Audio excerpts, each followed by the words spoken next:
চাঁদাবাজির অভিযোগ, সন্ত্রাসের অভিযোগ কিন্তু পুরো মানে সময়কাল জুড়ে 2024-এর আগস্টের পর থেকেই জামায়াতে ইসলামী জাতীয় নাগরিক পার্টি তুলছে। কিন্তু যেহেতু ওই পক্ষের রাজনীতিকে একটা বিরাট অংশের মানুষ অনুমোদন করে না, কাজেই তারা তখন বিএনপির এই সমালোচনায় তাদের সঙ্গে গলা মেলাতে পারে না। কিন্তু সংবাদ মাধ্যমে রুমিন ফারহানা তখন হয়ে ওঠেন সারা বাংলাদেশে বিএনপি কি করছে সেটার সবচেয়ে বৈধ সমালোচনাকারী। এবং রুমিন ফারহানা নির্বাচনে জয়লাভের পরেই তাই এটা পরিষ্কার করেন যে তিনি বিএনপিতে ফেরার কথা ভাবছেন না, কারণ এরকম একটা চাঁদাবাজ সন্ত্রাসী দলের ভেতরে তিনি ফিরতে চান না।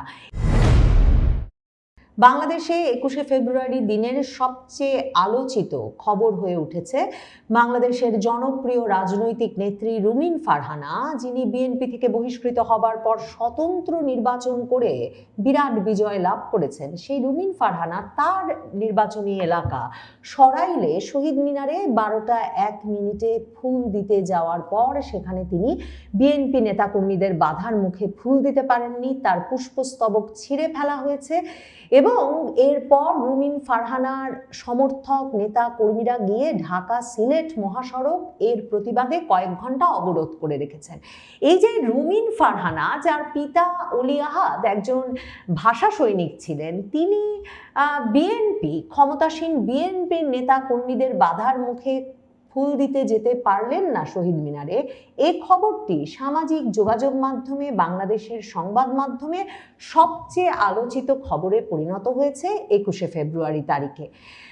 দেখেন, এই যে রুমিন ফারহানা পরিণত হয়েছেন, অনেকেই সামাজিক যোগাযোগ মাধ্যমে লিখছেন যে বাংলাদেশের একমাত্র বিরোধী দলীয় মুখ, বিরোধী দলীয় নেতা, একক বিরোধী দলে পরিণত হয়েছেন রুমিন ফারহানা। কারণ বাংলাদেশের একটা বিরাট অংশের মানুষ 12ই ফেব্রুয়ারির নির্বাচনে এমন একটা পরিস্থিতিতে অংশ নিয়েছেন কিংবা নেন নাই, যখন তারা যে মধ্যপন্থার রাজনীতি অনুসারী, তারা আওয়ামী লীগের যে সেকুলার ধর্মনিরপেক্ষ রাজনীতির অনুসারী, তারা সেখানে একদিকে যারা ভোটে অংশ নিতে গেছেন তারা অনেকেই বিএনপিকে বাছাই করেছেন জামায়াতে ইসলামী জাতীয় নাগরিক পার্টি সহ তারা যে অংশটিকে ধর্মভিত্তিক ধর্মান্ধ রাজনৈতিক গোষ্ঠী বলে মনে করে, সেই গোষ্ঠীটির থেকে বাংলাদেশের ক্ষমতার কেন্দ্রকে বাঁচাতে অন্যদিকে তাদের পক্ষে এই সরকারের বিরোধিতায় সমালোচনায়, মানে তারেক রহমান সরকারের বিরোধিতায় সমালোচনায় কোনোভাবেই তাদের পক্ষে জামায়াতে ইসলামী বা জাতীয় নাগরিক পার্টির পাশে গিয়ে দাঁড়ানো সম্ভব না। তারা কিছুতেই যেহেতু জাতীয় নাগরিক পার্টি জামায়াতে ইসলামীর রাজনীতিকে গ্রহণ করতে পারেন না, কাজেই একদিকে যেমন তারেক রহমানের সরকার তাদেরকে উদ্ধার করেছেন, তাদেরকে একরকমের রক্ষা করেছেন, বাংলাদেশকে একটা চরমপন্থায় যাওয়ার হাত থেকে রক্ষা করেছেন, ঠিক তেমনিভাবেই তারা যে বিরোধী দলটার চেহারা দেখতে চান সংসদে, রাজপথে, তার সঙ্গে জামায়াতে ইসলামী জাতীয় নাগরিক পার্টির মেলে না। এই দলটি একদিকে যেমন মানে তাদের বিপদটা হচ্ছে বাংলাদেশের এই অংশের রাজনৈতিক সমর্থক নেতাকর্মীদের বিপদ হয়েছে যে এরা একদিকে যেমন চান যে বিএনপি বর্তমান ক্ষমতাসীন দল জামায়াতে ইসলামীকে শায়েস্তা করুক, জাতীয় নাগরিক পার্টিকে শায়েস্তা করুক, প্রয়োজনে জামায়াতে ইসলামী জাতীয় নাগরিক পার্টিকে শহীদ মিনারে উঠতে না দিক, শহীদ মিনারে যাওয়া আটকাক, তারা যুদ্ধাপরাধীদের দল বলে, তাদের ভাষায় তারা রাজাকারের দল বলে। কিন্তু অন্যদিকে তারা একটা সমালোচনা বিরোধিতার মধ্যে রাখতে চান বিএনপি সরকারকে, কারণ বিএনপি সরকারও আসলে তাদের আপন সরকার নয়, তাদের প্রথম পছন্দের রাজনৈতিক গোষ্ঠী যেমন নয়, তেমনি তারা মনে করেন বিএনপি সরকারকে নানা কারণে সমালোচনা করা দরকার, কিন্তু তারা তাদের কোনো রাজনৈতিক শক্তি বা গোষ্ঠী সংসদে, রাজপথে, পুরো রাজনৈতিক পরিসরের কোথাও 2024-এর আগস্টের পর থেকে খুঁজে পাচ্ছেন না। রুমিন ফারহানা এককভাবে এত বড় দোর্দণ্ড প্রতাপশালী বিএনপি দলের বিপক্ষে দাঁড়িয়ে ব্রাহ্মণবাড়িয়ার মতো অত্যন্ত রক্ষণশীল এলাকায়, তার বাপের এলাকায় ফিরে গেছেন, যে এলাকায় একসময় তাকে বিএনপি নেতারা বলেছেন তিনি অতিথি, তিনি বিদেশি, সেই এলাকায় ফিরে গিয়ে তিনি রাজনৈতিকভাবে এমন সামর্থ্য শক্তি অর্জন করেছেন যে তিনি এককভাবে রাজনৈতিক প্রচারণা চালিয়ে গেছেন। পুরো নির্বাচনী প্রচারের সময়টায় তিনি শাড়ি পরেছেন, টিপ পরেছেন, গ্রামের মানুষের সঙ্গে মিশেছেন। বিএনপি শুধুমাত্র তাকে সমর্থন দেওয়ার কারণে 200-র বেশি নেতাকর্মীকে বহিষ্কার করে দিয়েছে, কিন্তু বিএনপি এমনকি তার দল সামাল দিতে পারেনি। রুমিন ফারহানার জনপ্রিয়তার কাছে ওই 200 বহিষ্কৃত নেতাকর্মীও দল ছেড়ে বরং তার সাথে থেকেছেন। বিএনপির সকল নিষেধাজ্ঞা, সকল রকমের বাধাকে তুচ্ছ করে রুমিন ফারহানা বলেই গেছেন তিনি স্বতন্ত্র দাঁড়াবেন, তিনি স্বতন্ত্র দাঁড়িয়েছেন।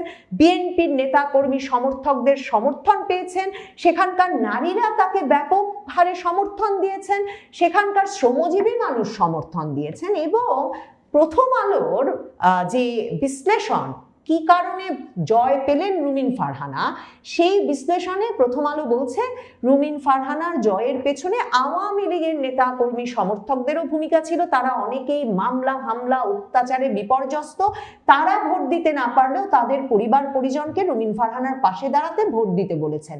এই যে পুরো এই সবগুলো পক্ষ যারা বাংলাদেশের রাজনীতিতে নারীকে দেখতে চায়, যারা বাংলাদেশের রাজনীতিতে আসলে মানে দলের সর্বোচ্চ পর্যায়ে কোনোদিন নারী যেতে পারবে না, নারী সবসময় সংরক্ষিত নারী আসনে নির্বাচন করবে, এরকম মেনে নেওয়া নারী চায় না। যারা বাংলাদেশের রাজনীতিতে প্রকৃতপক্ষেই উচ্চকণ্ঠ, নিজের মতামত প্রকাশকারী, শাড়ি পরা টিপ পরা নারীকে দেখতে চান, তাদের একেবারে প্রিয় মুখ, তাদের যে রাজনৈতিক মানে আদর্শ, লক্ষ্য, উদ্দেশ্য, তার প্রতীক হয়ে উঠেছেন রুমিন ফারহানা।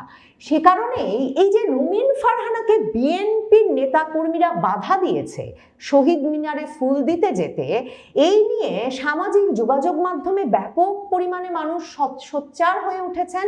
রুমিন ফারহানা সাংবাদিকদের কাছে বলেছেন যে বিএনপি নেতাকর্মীদের নিয়ন্ত্রণ না করলে পরিণতি ভয়াবহ হবে।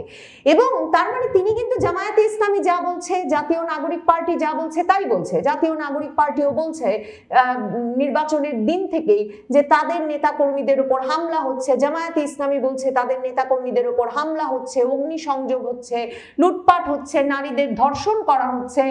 কিন্তু সংবাদ মাধ্যম, মূলধারার সংবাদ মাধ্যম যেমন সেগুলো সত্য কি মিথ্যা সেসব বিবেচনায় সময় দিচ্ছে, কিংবা সেসব অভিযোগকে তেমন গুরুত্ব দিচ্ছে না। মানে জাতীয় নাগরিক পার্টি, জামায়াতে ইসলামী হালে পানি পাচ্ছে না তাদের নির্বাচন পরবর্তী সহিংসতা, বিভিন্ন অভিযোগে।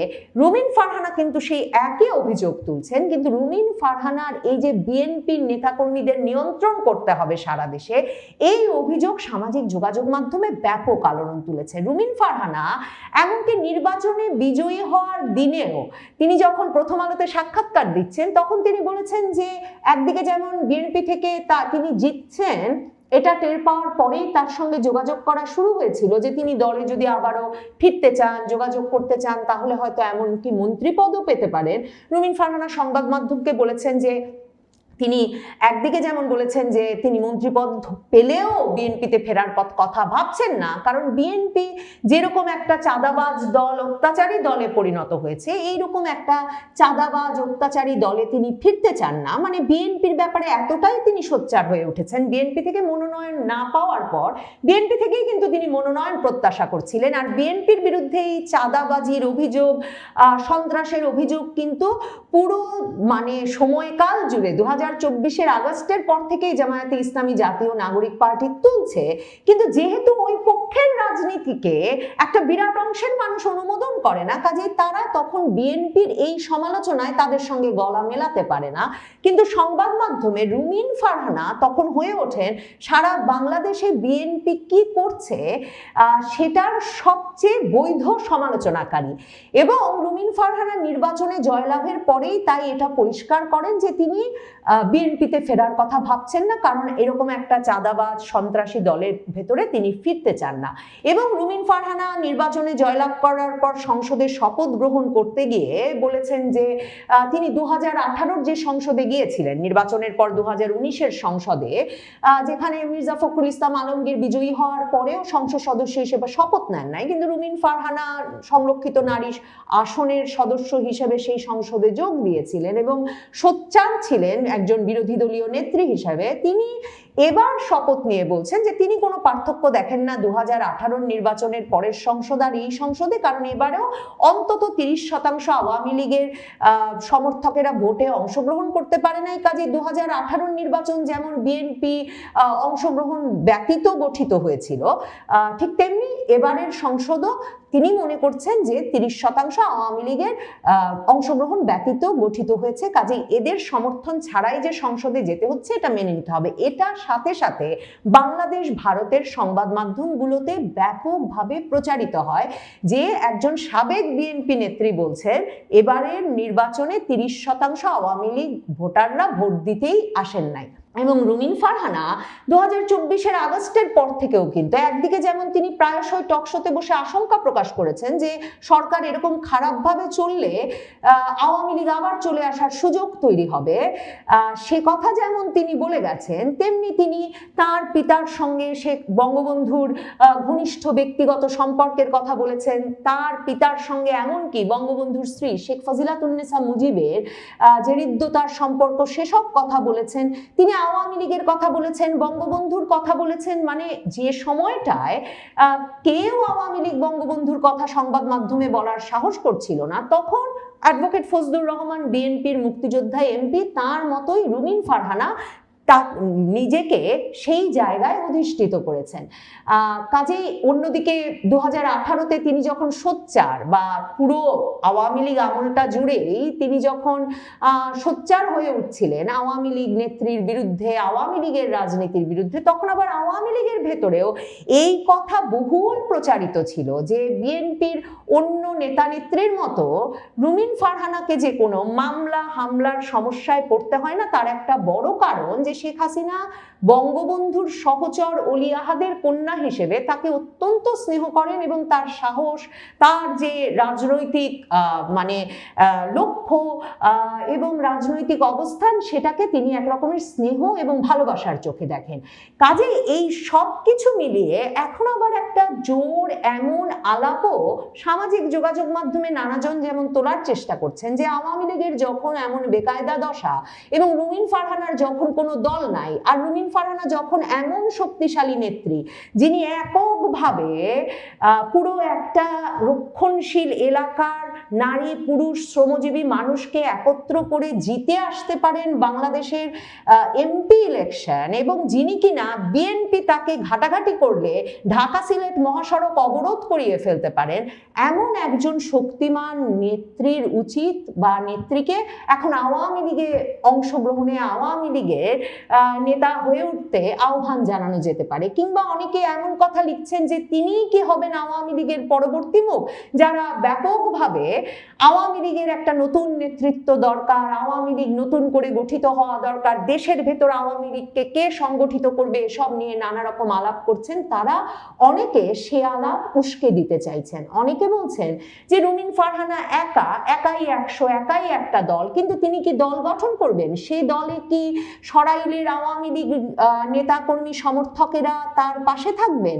তিনি কি তাদেরকে নিয়ে দল গঠন করবেন? তাহলে সেটা আওয়ামী লীগ নয় কেন? বিএনপির ভেতরে সন্দেহ আছে যে বাংলাদেশের ভেতরে, বাংলাদেশের বাইরে বিভিন্ন সংস্থা, যেসব সংস্থা সবসময় নতুন করে দল গঠন করাতে চায়, দলে নতুন নেতৃত্ব আনার ক্ষেত্রে গুরুত্বপূর্ণ ভূমিকা পালন করে, নানা রকম কলকাঠি নাড়ে, সেসব সংস্থা আসলে রুমিন ফারহানার মতো একজন শক্তিমান নেত্রীকে টার্গেট করেছেন কিনা, যে তিনি শেষ পর্যন্ত বাংলাদেশের রাজনীতিতে আওয়ামী লীগ ফেরাতে গুরুত্বপূর্ণ ভূমিকা